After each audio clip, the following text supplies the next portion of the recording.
Varicose veins కి సరైన చికిత్స కోసం సంప్రదించండి ఎవిస్ హాస్పిటల్. నమస్కారం, వెల్కమ్ టు సుమన్ టీవీ. నేను గీతాంజలి.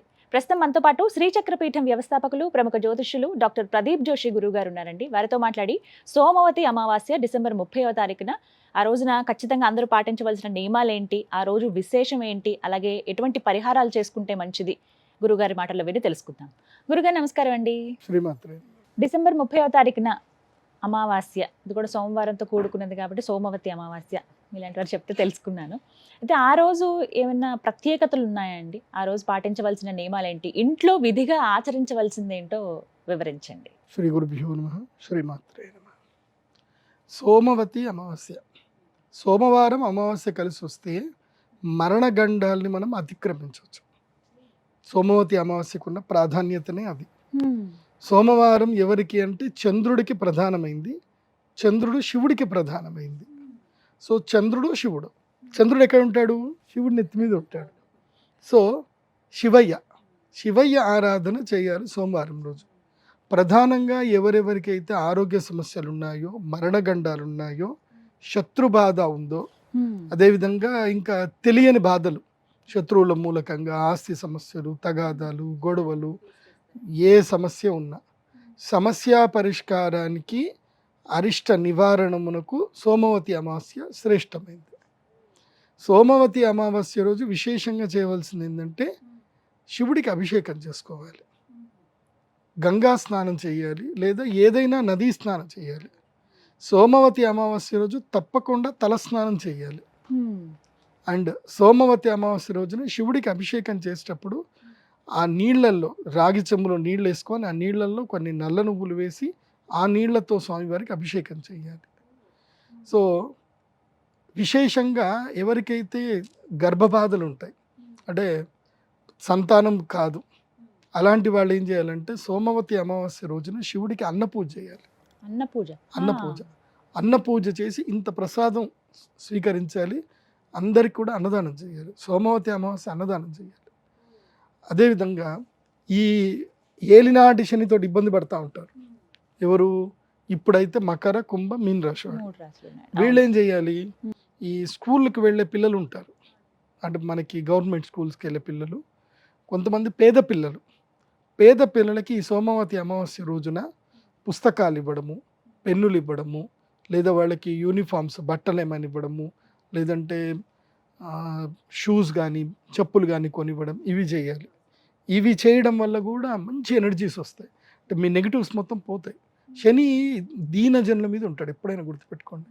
సో శని సోమవతి అమావాస్య రోజున ఎవరైతే శనికి ప్రీతిగా ఇవి దానం చేస్తారో, ఇంకా శని వాళ్ళని సర్లే నా బంధువుల్ని నువ్వు ఆప్యాయంగా చూసుకుంటున్నావు కాబట్టి నిన్నేం అనను అని వదిలేస్తారు. సో శని దీనజన బంధు కాబట్టి దీనజనులకి, కష్టంలో ఉండేటువంటి వాళ్లకు, రైతులకు, కార్మికులకి అన్నం పెట్టడము, అట్లా ఏమైనా చేస్తే బాగుంటుంది. నేను నా లైఫ్లో ఒక లైవ్ ఎగ్జాంపుల్, నాకు తెలిసిన ఒక డిఎస్పి గారి కొడుకు, ఆ అబ్బాయి ఎంత మంచి పిల్లాడంటే వాడికి చిన్నప్పటి నుంచి తెలిసిందల్లా ఒక్కటే, ఎవరికైనా సరే అన్నం పెట్టడం. వాడికి టైం దొరికితే చాలు, వాళ్ళ ఇంట్లో వాళ్ళ అమ్మ కూడా అంతే, అన్నపూర్ణదేవి, టైం దొరికితే చాలు గిన్నె వేస్తాడు, బిర్యానీ వేస్తాడు, అందరికి వండి పెడతాడు. బిర్యానీ చేయడం అంటే వాడికి మహా ఇష్టం. వాడికి దొరికిన కాడ అన్నదానం చేస్తూనే ఉంటాడు. వాళ్ళ అమ్మ నాన్న నా దగ్గరికి వచ్చారు, నా కొడుకు జాతకం చూడండి అని చెప్పి. వాడి జాతకం అద్భుత జాతకం. మా కొడుకు పెళ్ళి అవ్వట్లేదండి, ఏం పెళ్లి చేయాలంటే, మీ కొడుకు పెళ్ళి అవ్వట్లేదు, అన్నీ మర్చిపోండి, మీ కొడుకు జీవితకాలానికి సరిపడ పరిహార పూజలు చేస్తున్నాడు. సో ఏ పూజలు చేయాల్సిన అవసరం లేదు. ఆల్రెడీ వాళ్ళమ్మ గురుగారు చాలా కమర్షియల్ గురుగారు అని చెప్పి 3 లక్షల చేతిలో పెట్టుకొని వచ్చింది అమ్మ. వాళ్ళమ్మ ఎక్కడ వీళ్ళు సరూర్ నగర్లో ఉంటారు. 3 లక్షల చేతిలో పెట్టుకొని వచ్చింది ఆవిడ. చేసేద్దాం గురుగారు, కుజదోషం ఉందంటే ఏమీ అవసరం లేదు, మీ వాడు జీవితకాలానికి చేయవలసిన పరిహారాలన్నీ చేస్తున్నాడు, మంచి అమ్మాయి దొరుకుతుంది, మంచి పిల్లలు పుడతారు, మీరేం టెన్షన్ పడకండి, మీ కన్సల్టేషన్ ఫీజు వరకే తీసుకుంటున్నాను, ఏ పరిహారాలు అవసరం లేదని చెప్పాను. అదేంటి గురుగారు మీరు పరిహారం లేదంటున్నట్టు నేను డేట్ కూడా రాసిచ్చాను, ఈ డేట్కి నీ కొడుకు పెళ్ళి అవుతుంది, ఈ డేట్ వరకు నీ కొడుకు ఇంత సంపాదిస్తాడు, ఇవి జరగకపోతే నా దగ్గరికి రా, అప్పుడు నేను పూజలు చేయిస్తా అని చెప్పాను. ఆవిడ ఏంది డబ్బులు ఇచ్చినా తీసుకోకుండా పోతున్నారు గురుగారు వెళ్ళిపోయింది. తర్వాత వాడికి మంచి సంబంధం, సడన్గా సెటిల్ అయింది, ఎంత మంచి అమ్మాయో, మంచి అమ్మాయి పెళ్లి చేసుకుంటే అసలు ఆ అమ్మాయి ఎంత ప్రేమ ఉంటుందో అబ్బాయితోటి. వీడు అన్నదానం చేస్తుంటే ఆమె ఇంకా డబుల్ దానం చేస్తుంది ఆమె. సో వాడికి డబ్బులు కూడా అట్లే వస్తూనే ఉంటాయి, సంపాదిస్తాడు, డబ్బులు వస్తాయి, ఖర్చు పెడతాడు. నా లైఫ్లో చూసిన ద బెస్ట్ ఎగ్జాంపుల్ అన్నదానానికి కొదవలేదు అని. అట్లాగే మన జగన్ గురూజీ గారు ఉంటారు, హైదరాబాద్కి ఆయన ఏమీ లేకుండా వచ్చారు. ఆయన ఇప్పటికీ ఎవరైనా ఇంటికి వచ్చి అన్నం అడిగితే లేదు అని అన్నారు. అందరికీ అన్నదానం చేస్తూ ఉంటారు. అన్నపూర్ణాదేవి గుడి కట్టారు ఆయన. ఆయన స్థాయికి ఎంత అద్భుతమైన కేపీహెచ్బి కాలనీలో ఒక పెద్ద యోగాశ్రమం కట్టారు. అదంతా శక్తి ఏది అంటే అన్నదానం శక్తి. అందుకే సోమవతి అమావాస్య రోజున, అది కాకుండా ఎప్పుడైనా సరే టైం దొరికినప్పుడల్లా అన్నదానం చేయండి, కడుపు నింపండి. ఎందుకోసమంటే ఈ ప్రపంచంలో అందరికీ ఉన్న ఒకే ఒక్క బాధ ఏంటంటే ఆకలి. అన్ని జీవరాశులకి ఆకలి, బాధపడుతున్నారు. అవును. కాబట్టి అందరికీ అన్నదానం చేయండి, జంతువులకు పెట్టండి, అన్ని చేయండి, కడుపు నింపండి. మీకు ఏ జ్యోతిష పండితు దగ్గరికి వెళ్ళాల్సిన అవసరం లేదు, గుడికి కూడా పోవాల్సిన అవసరం లేదు. కడుపు నింపినటువంటి వాడు అంటే గర్భాలయం నింపితే చాలు, ఇంకా ఎక్కడికి వెళ్ళాల్సిన అవసరం లేదు. కడుపు నింపితే చాలు, దేవుడు నీ దగ్గరికి వచ్చి పక్కన కూర్చుంటాడు. ఎందుకోసమంటే ఆయన చేసే పని నువ్వు చేస్తున్నావు కదా అని. ఎందుకోసమంటే ఆయన చేసే పని కూడా అంతే కదా. సో సోమవతి అమావాస్య రోజు అన్నం పెట్టండి. ఇంకొక విశేషం ఏంటంటే శత్రుబాధ ఉంది, భయంకరమైన శత్రుబాధ, గ్రహ బాధలు ఉన్నాయి, అసలు ఏది జరగట్ల, ఏ పని జరగట్లే, ఏదో ఒక సమస్య. బగలాముఖి దేవి పూజ చేయండి సోమవతి అమావాస్య రోజు. ఎవరైనా చేయవచ్చు, ఎవరైనా చేయొచ్చు. బగలాముఖి సాధన అంటే మంత్ర సాధన గురువు గారు చేస్తారు. మీరు తెల్ల ఆవాలు, ఇప్ప పువ్వు, తోక మిరియాలు అవి వేయడం మీ పని. మంత్రానికి మీరు జస్ట్ అభిస్ నివేదన చేయండి, గురువు ఆశీర్వాదం తీసుకొని వెళ్ళండి. మాల ఇస్తారు, పసుపు మాల ఇస్తాము, తర్వాత బగలాముఖి లాకెట్ ఇస్తాం, తీసుకొని వెళ్ళిపోండి, మీ పని జరిగిపోతాయి. సో బగలాముఖి సాధన చేయండి, అమ్మ అనుగ్రహం. అందుకో ఎంతవరకు ఇవ్వాలో అంతే ఇస్తా నేను. బగలాముఖి పెద్ద యంత్రాలు అవి ఇవ్వను నేను. సాధారణంగా మనన చేసుకోవచ్చు, అమ్మవారిని స్మరించుకోవచ్చు అండి. బగలాముఖి మంత్రము మేము ఉపదేశం చేస్తాము, చేసినప్పుడు చేస్తే సరిపోతుంది. బగలాముఖి మంత్రోపదేశం చేస్తాం.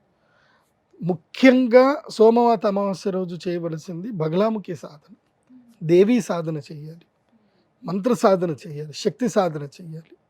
అట్లాగే ఎవరికైనా సంతానం అవ్వట్లేదు, పితృదేవతలకి తర్పణాన్ని వదలాలి. నదీ స్నానం చేసి పితృదేవతలకు తర్పణాన్ని వదలాలి. ఒక మంచి రెమెడీ చెప్తాను, ఎవరికైతే సంతానము లేనటువంటి వాళ్లకు రెమెడీ చెప్తాను. ఈ అమావాస్య రోజున ఇంత గోధుమ పిండి, ఒక 5 కిలోల గోధుమ పిండి, తర్వాత ఒక 3 కిలోల బెల్లం చూరు చేయాలి. బెల్లం వేసి మంచిగా కొంచెం నీళ్లు కలిపి గట్టిగా చేసి మంచిగా ముద్దలు చేయాలి. వాటిని చిన్న చిన్న చిన్న చిన్న చిన్న చిన్న లడ్డూలు చేయాలి. ఇంతే చిన్న చిన్న లడ్డూలు చేయాలి. చేసి చెరువులో చేపలకి వేయండి, నదిలో కానీ చెరువులో కానీ చేపలకి వేయండి. తర్వాత సంతానం వచ్చేస్తుంది. ఇది ఒక పరిహారం, బ్లెస్సింగ్స్. సింపుల్ చెప్పాలి, అంత పిండి తీసుకోవాలి, అన్ని కేజీలు అంటే నియమం అండి ఇది, అంత ఉండాలంటారా? అంటే మినిమం అంత ఉండాలి. ఎందుకోసం అంటే అవి కూడా ఆశపడతాయి కదా, అవి ఇంత ఉండవు కదా, ఇన్ని ఉంటాయి. అవి వాటి అన్నిటికీ తినిపించాలంటే అంత కావాలి. 5 కేజీలు పెద్దగా ఏం కాదండి, 500 రూపాయలు అయిపోతుంది. ఇది 5 కేజీల పిండి నాకు తెలిసి 300 రూపాయలు వస్తుంది. 3 కేజీల బెల్లము 200 రూపాయలు వచ్చేస్తుంది. నీళ్ళు అయితే దేవుడు ఫ్రీగానే ఇచ్చాడు, ఇంకేం కావాలి. 500 రూపాయలు అయిపోతుంది, చిన్న రెమెడీ. చేపలకు తినిపించండి. ఎందుకోసమంటే ఈ ప్రపంచంలో విరివిగా సంతానాన్ని కనేటివి చేపలే. వాటి ఆశీర్వాదం వస్తే సంతానం అయిపోతుంది. కాబట్టి చాలా విశేషం అయితే ఎన్నో రకాల లాల్ కితాబ్లో చెప్తారు, ఇవన్నీ కూడా పరిహారాలు ఉంటాయి, చేయండి. ఇవన్నీ మంచి పరిహారాలు తీసుకోండి. ఈ రోజు ప్రత్యేకించి సోమవతి అమావాస్య రోజు చెయ్యకూడని పనులు ఏమైనా ఉన్నాయా గురుగారు? అస్సలు ఈ పనులు మాత్రం చేయకండి అన్నటువంటివి ఏమైనా ఉన్నాయా? సంసారం చేయకూడదు, మాంసం తినకూడదు, అండ్ ఎలాంటి అగ్రిమెంట్ చేయకూడదు, సిగ్నేచర్లో అగ్రిమెంట్ చేయకూడదు, ఎవరికి అప్పులు ఇవ్వకూడదు, అండ్ 4 కూడళ్ళు దాటకూడదు. ఇవి చాలా కీలకమైనవి. దిష్టి తీసుకోవచ్చు కానీ కూడలు దాటకూడదు. అది నిమ్మకాయలు, ఎండుమిరపకాయలు, నిమ్మకాయలు, తర్వాత 4 కూడల్లో 5 గుడ్లు పెడతారు కొంతమంది, అవి దాటకూడదు. అమావాస్య రోజు ఇందాక అన్నారు మీరు దిష్టి అని, కొంతమంది గుమ్మడికాయ దిష్టి అని ఇలా రకరకాల దిష్టిలు తీసి పడేస్తుండే, ఆ రోజున చేయొచ్చా అండి? అమావాస్య రోజు చేయాలి. దిష్టి ఉంటే అమావాస్య రోజే తీపించుకోవాలి. ఎండుమిరపకాయలు, తర్వాత ఉప్పు చేసుకోవాలి. చాలామంది ఇది ఒకటి చేస్తారు, ఈ నిమ్మకాయలతో తీసి 4 మూడల్లో పెడతారు. అట్లాంటివి చేయకండి. ఇప్పుడు నీ కష్టం పోతుంది సరే, ఇంకోటి కష్టం వస్తుంది కదా, ఇంకోటి కష్టం వస్తే అది అది మంచిది కాదు కదా. మళ్ళీ అదొక పాపం. అదొక పాపం. సింపుల్ రెమెడీ చేసుకోండి. ఎండుమిరపకాయలు, కల్లుప్పు ఇవి తీసుకోండి, డిష్ తీసుకోండి, ఎండుమిరపకాయలు నిప్పులో వేయండి, కల్లుప్పు నీళ్ళలో వేసేయండి, అయిపోయి అక్కడిదక్కడికి క్లియర్. వేరే వాళ్ళు ఎవరికి కూడా రాదు. ఇప్పుడు ఇంకో ఇంట్లో ఏడుపు వస్తే అది మనకు మంచిది కాదు కదా. సో మన అరిష్టం పోయింది అని మనం నిమ్మకాయలు పెడితే అది దాటి వెళ్ళినాడికి వాడికి కూడా కష్టమే కదా. చేయకూడదు అట్లా. అట్లా చేయకండి. ఆ ప్రజల్లో అదొక రకమైన భయాందోళనకు సంబంధించిన భావనలు తీసుకురాకండి. అలాంటి ఎవరు చేయకండి, పిచ్చి పిచ్చి చేయకండి. మరి బగలాముఖి అమ్మవారి పూజ, ఎందుకంటే అన్ని చోట్ల అది వీలు కాదండి, మాకు ఫస్ట్ తెలియాలి కదా ఎక్కడ జరుగుతుంది ఏంటి అనేది. బగలాముఖి అమ్మవారి పూజ శ్రీవిద్య తెలిసిన వాళ్ళ దగ్గరనే చేసుకోవాలి. శ్రీచక్రం ఉండాలి, అక్కడ అమ్మవారు ఉండాలి. కాబట్టి మా శ్రీచక్ర పీఠంలో నిజామాబాద్లో మా అమ్మవారి దేవస్థానం ఉంది.